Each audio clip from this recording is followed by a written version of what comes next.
Gente, o terceiro processo de eletrização é chamado eletrização por indução. Induzir, para nós aqui, significa provocar. Na eletrização por indução também é importante que um dos corpos tem que estar eletrizado. E este corpo que está eletrizado, seja positivamente ou negativamente, ele vai induzir, ele vai provocar uma separação de cargas no corpo neutro, isso vai ser um dos casos, que eu vou explicar, e vai fazer com que esse corpo neutro se eletrize. Bom, para que ele se eletrize realmente, nós vamos ter que usar uma outra situação, um outro processo. É importante, então, que na eletrização por indução nós tenhamos um corpo eletrizado, mas tem um detalhe importante, na eletrização por indução não ocorre contato entre os corpos, esse processo vai ocorrer à distância. Então no atrito teve contato entre os corpos, no contato há o contato entre os corpos, o contato físico, mas na indução não.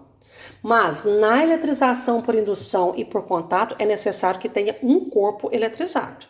Tá? E aqui na indução, este corpo eletrizado vai induzir o corpo neutro para ir provocando a sua eletrização. Nós vamos usar um outro processo também. Então vamos lá. Nós temos aqui um corpo, um bastãozinho, por exemplo, negativo. Tá? Esse corpo que já está eletrizado, eu vou chamá-lo de corpo indutor, que é aquele corpo que vai ser o provocador, que vai provocar alguma coisa lá naquele corpo que está neutro. Esse corpo neutro, ele está neutro. Por que ele está neutro? Ele tem 3 cargas positivas e 3 negativas. Esse corpo neutro, eu vou chamá-lo de corpo induzido. Aí o que vai acontecer? Eu vou aproximar o corpo eletrizado do corpo neutro, desse corpinho neutro aqui. Tá certo? O que é um corpo neutro? Número de cargas positivas igual ao número de cargas negativas, tá? Eu coloquei um pouquinho errado aqui, porque aqui eu coloquei 3 prótons e 3 elétrons, aqui eu coloquei 4 prótons e 4 elétrons. Faz de conta, então, que nós temos aqui um corpo neutro agora com 4 prótons e 4 elétrons. Tá, joia? Não há contato entre os corpos, não há contato entre esses corpos. Mas o corpo que está eletrizado, ele tem um poder elétrico em torno dele, que é o que a gente chama de campo elétrico. E esse poder elétrons vai começar a agir sobre os elétrons deste corpo aqui, que são os elétrons livres. Esse corpo aqui, no primeiro momento, nós vamos trabalhar com o corpo condutor de eletricidade, que tem elétrons livres.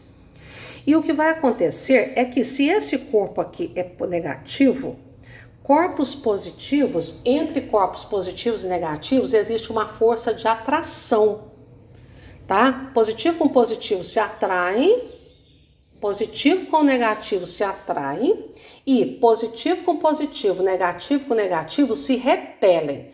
Força de atração, positivo com negativo. Força de repulsão, negativo com negativo ou positivo com positivo. Então, se esse corpo aqui está positivo, ele começa a atrair as cargas positivas do corpo neutro para essa extremidade mais próxima dele. Esses prótons começam a vir para cá. Na prática não acontece isso não, é outra situação. Nós estamos falando isso aqui a grosso modo. Negativo com negativo se repele. Então, como esse corpo aqui tem cargas negativas em excesso, ele vai repelir os elétrons do corpo neutro para essa outra extremidade. Então, o que ocorre é que o corpo indutor, que é o corpo negativo, ele atrai, ele provoca, ele induz uma separação de cargas no corpo neutro. Como que ocorre essa separação de cargas? Se o indutor é negativo, ele puxa as cargas positivas para uma extremidade que está voltada para ele e repele as cargas negativas para a extremidade oposta a ele. Então, a indução, na realidade, é só isso aqui, ó. É o corpo indutor provocar a separação de cargas no corpo neutro. Porque se vocês analisarem, esse corpo neutro, ele continua neutro. Né? 4 cargas positivas com 4 negativos, ele está neutro, só que houve uma separação de cargas. Então, para que a gente eletrize realmente esse corpo, nós vamos ter que ligar um fio terra nesse corpo indutor e nesse corpo induzido na presença do corpo indutor. Vou repetir. Para que esse corpo neutro se eletrize, um dos recursos que eu vou usar aqui é o fio terra, que é representado desta forma. Um fio condutor terra ligado no induzido né? E esse induzido continua na presença do indutor, para que essa separação de cargas permaneça.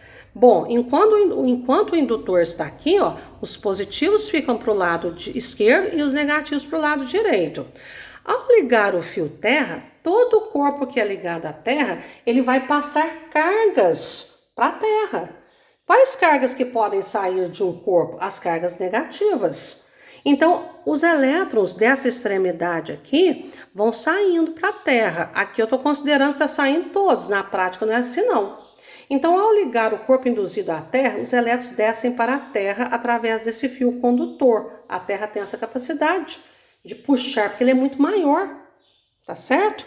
Afastando-se o corpo indutor, desfazendo-se a ligação com a terra, o que vai acontecer? Esse corpo induzido aqui, ó, ele perdeu elétrons, então ele vai ficar positivo. Na prática, quero relembrar mais uma vez, são só os elétrons livres que vão passar, não vai ser todos os elétrons. O corpo ele pode perder todos os elétrons, porque senão ele deixa de ser corpo. Os átomos não podem perder todos os elétrons, tá? Vão ser alguns. Essa representação vocês vão encontrá-la em qualquer livro didático, mas é uma representação simples, não é muita que ocorre na prática, é só para a gente entender o processo aqui. Conclusão, afastando-se o corpo indutor e desfazendo a ligação da terra, né? Deixando só o corpo induzido aqui, o indutor foi embora e o induzido tinha perdido os elétrons. O que sobrou dentro desse corpo aqui? Um excesso de cargas positivas. A conclusão é que o indutor e o induzido, eles sempre vão ficar com cargas de sinais contrários. Ao final de um processo por indução, tá? O corpo indutor fica eletrizado com carga, tem carga oposta ao corpo induzido. Na realidade, com o corpo indutor não acontece nada, ele fica com a mesma carga.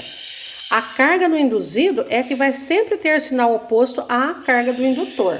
Se o indutor fosse positivo, o induzido ficaria negativo. Tá certo? Que aí seria uma outra explicação para eu refazer para vocês. Tá joia?